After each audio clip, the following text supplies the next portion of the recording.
Okay, so Brad Pickett, you've been in UFC for a while now, but when you were younger, you did a bit of boxing. So tell us why MMA is better than boxing.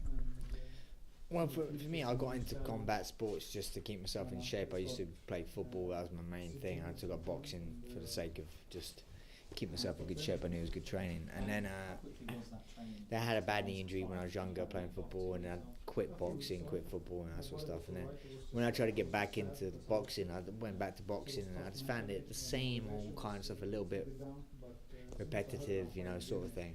And then one of my friends, a guy called Dele, said to me, like, why don't you go try this mixed martial arts? And for me, it was like, I was a bit dubious at first, rolling around on the floor with guys and stuff like that. I was thinking, what's this all about? And I remember going to my first training session, and there was a 16-year-old kid at the time, and I was 26 at the time. I was 25 or 26 at the time. There's a 16-year-old kid called Mark Smith. I remember it so clear. And he just manhandled me, like out-grappled me. And I always used to think I was strong for my size, always have been. And I could never wrestle because I'm from England, but I always thought I could handle myself. And this kid, and when I say kid, just completely manhandled me. And to me, I was like, I need to learn this, I can't have some kid do this to me, so it kind of like made me get into the sport. And then when I started it, for me it was so exciting because I was learning things. I was forgetting more than I was learning, there's so many new things to me rather than just punch, this was like submission, this submission, that submission, grappling. It was so many new things, so for me it was such a refreshing thing, and that's how I fell in love with the sport.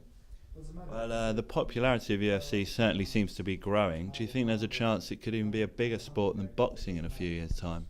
My honest opinion, I believe it is a bigger sport than boxing at the moment, especially for a fan spectacle, I didn't think it would be in my career that the UFC or MMA, should I say, be as big as it is, But if you just think how fast this sport's growing and continues to grow, it's easily going to go past boxing. But I believe it's going to be I didn't think it would be in my career. In my fighting time, I never thought it would be it. And I think it is it. Maybe not in this country, but in boxing now, there's not many fights out there that grabs the media attention. Okay, Pacquiao's fighting again, or Mayweather's fighting. There's not many people out there who draw in now the crowds that the UFC bring in on a regular basis, week in, week out. That shows all over the world, packed out stadiums. The UFC, boxing doesn't have that now. Sure, and with yourself, you got quite an interesting walk-on routine with the stringed vest, the trilby hat that you're wearing now, a bit of Chaz and Dave in the background. Can you tell us what that's all about? Well, basically, obviously, you need to stand out from it. So you need some sort of character or some sort of image.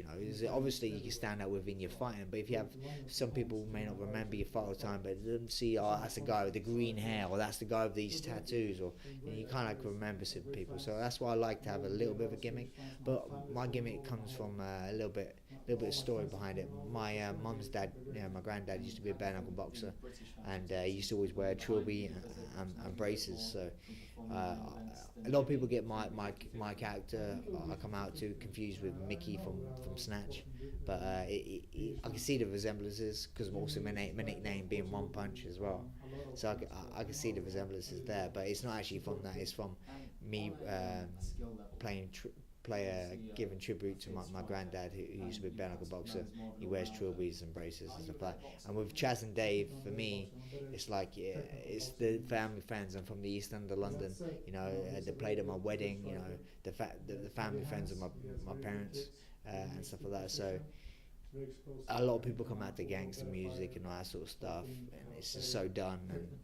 And I think to myself, how many of these people are actually gangsters? Some of them are, don't get me wrong, but not everyone is a gangster. So for me, it's just more reflective of my character, my personality. Come out to Chaz and Dave in East End of London, and this time now I'm fighting in South London.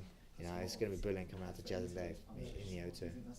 Sure, and your original opponent, Ian McCall, obviously pulled out of the fight. How much did that affect your preparations for this one? For me, it didn't really affect my preparation because for me, I always train to get better. I never train in particularly for a person. I always train every day when I go to the gym to make Brad Pickett a better fighter, working the holes in my game. Don't get me wrong, I do look at my opponents, see what they're good at, see what sort of style they are, if they're southpaw or orthodox or that sort of thing. But at the end of the day, when I train, I always train to make myself better. So when someone pulls out on me, which it happens in this sport, it's not like a big deal. Like, oh my God, I'm fighting someone completely different now. I always train to get better.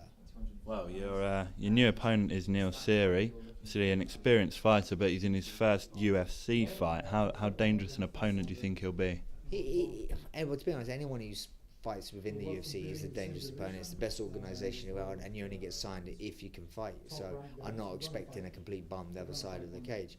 Obviously, I'm going to go in as the heavy favourite, but you know, he's dangerous. He's in a win-win situation. You know, there's no expectations on him.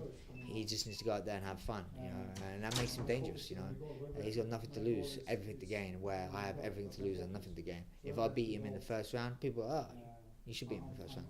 If I go to a decision, you know, I should win. You know, so I'm not really, you know, but I'm a professional. You know, and still the best Brad Pickett will turn up that night. I've never in a million years look past the opponent. I never do that, no matter how high level they are. In my eyes, everyone's got 2 arms and 2 legs, and you know, anything can happen. It's a crazy sport, and that's why this sport is so exciting, because anything can happen. I don't think there's another sport out there where more underdogs come away with upsets. I just need to make sure that I'm professional that night. And if the real Brad Pickett turns up, there's only one outcome, and that would be me winning. Okay, cheers, Brad. We wish you all the best in the fight. Thank you very much. Appreciate it. Thank you.